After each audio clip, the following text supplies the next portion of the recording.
Hi, I'm Robbie Woodliff, and what we're going to be talking about now is eclipses and the outer planet research and how this affects us. This will be a pretty interesting one, I think.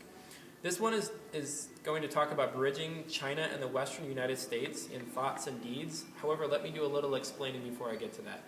So according to the talk from Bill Meridian, BillMeridian.com, who learned from Jane and John Rowe, and there's another great solar eclipse researcher named Christine Ahrens.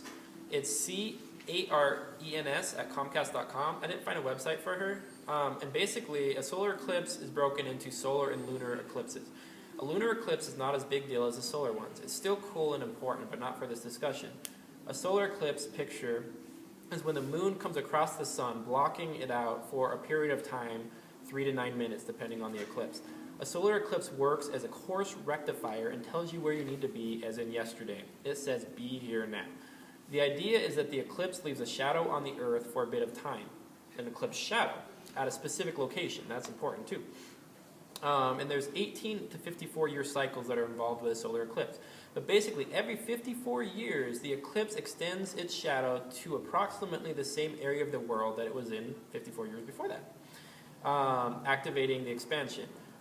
Think Nixon moving into China, because that was, 1958, which would have been 54 years ago. I need to do a little bit of research on that, but I'm pretty sure the dates are fairly similar. This is important, and it creates patterns that we can watch for. This also gives us a place to look for change. It does not always work, but often it works very, very well. Eclipses were also thought of as ousting monarchs and were based with countries' expansions. This is from Firmicus Maternus.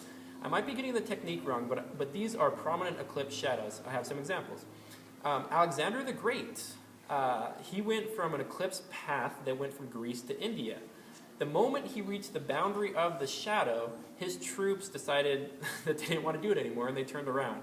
You cannot extend past the shadow. At least it doesn't happen very often. And he was also born out of solar eclipse, so that even gives him a bump of energy. World War II happened at an eclipse cycle. It happened from mid-Russia to mid-Atlantic. The Germans could not extend past the Atlantic because they would get they'd be bombed like crazy, and they failed when they treaded into Russia. This is not the first time this happened. It's just 54-year cycles. Anyway, not to mention that both the Allied forces and the Germans both use astrologers in their tactics and timing. I'll add a link to that later. Hitler was into the occult, read a lot of books about it. I have a book for that too. And then Ronald Reagan had his own astrologer, which was basically in a skeptical astrology book. And basically his wife used it for timing of everything. They would not make deals or meet people on bad days. But don't kid yourself, Reagan used it because it works. Perhaps I should give Obama some good astrologers' names and numbers. Wink, wink, Christopher Renstrom's one of the best. Obama, use the red phone, huh? You would stop getting so much white in your hair. There's also a quote that says, astrologers are not for the common man or even millionaires. Astrologers are for kings and billionaires. Now we're going to tie this amazing eclipse research into the outer work that Roy Gillette does and that Richard Tarnas does. So the basic idea is 1957, 1958, and 1960 is when Pluto conjunct Uranus. Pluto is the primordial soup and the primordial scream of Mother Earth, and resembles kind of the first chakra of survival and life and death issues. Uranus, the keyword being fresh, the game changer, revolutionary, unknown, starry night, is based out of the crown chakra. Alexandra Immersurov, he does astrosoftware.com. He's the one talking about Pluto being associated with the first chakra and linked to the earth, and Uranus being associated with the seventh chakra and linked to the heavens. Now, Uranus represents youth and grandparents. This is important. They're similar. Grandparents become, because they are so far removed from their grandchildren, that they can strengthen the authentic identity of the child, where the parents are sometimes blind to it. Grandparents can bring unexpected things that the parents cannot possibly see or understand that transform the child's life. Now, we are focusing on youth through this talk, but there is a link between youth and the grandparents that is very relevant, that is needed to be there.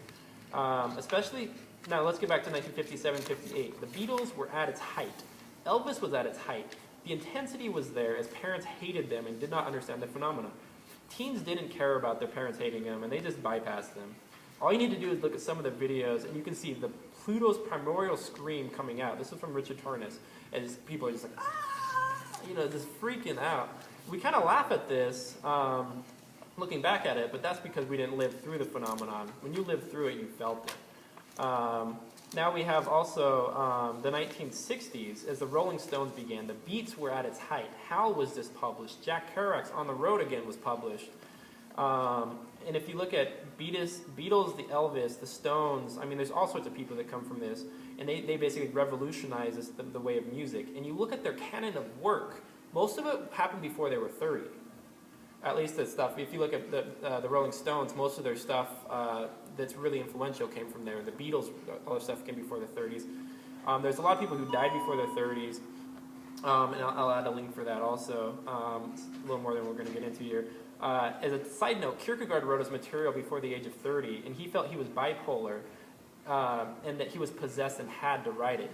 Now, David Riley, David Riley's astrologer.com, is the foremost expert in Chinese Western astrology expansion.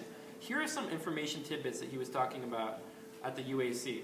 That China is currently, the young people 18 to 40 are enjoying a rebirth of Western astrology. He says this is akin to the explosion of astrology in 1970s, where tons of the youth people are asking each other what their sun signs are. They're being, hey baby, I'm a Taurus. What are you, a Libra? Hey, we work together. We work good together. So you're seeing that explode right now. And he regularly talks and teaches in China and speaks Chinese fluently. He says that he saw this trend begin about 5 to 7 years ago. That the youth are really not into their traditional Chinese astrology because they don't understand it because it doesn't speak to them. Western astrology speaks to them. This is a youth movement. His personal website, which from my knowledge has been around for 2 years, has had over 35 million views. 5 million views 1 month.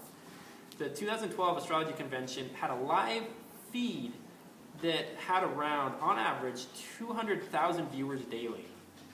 That's a lot of people.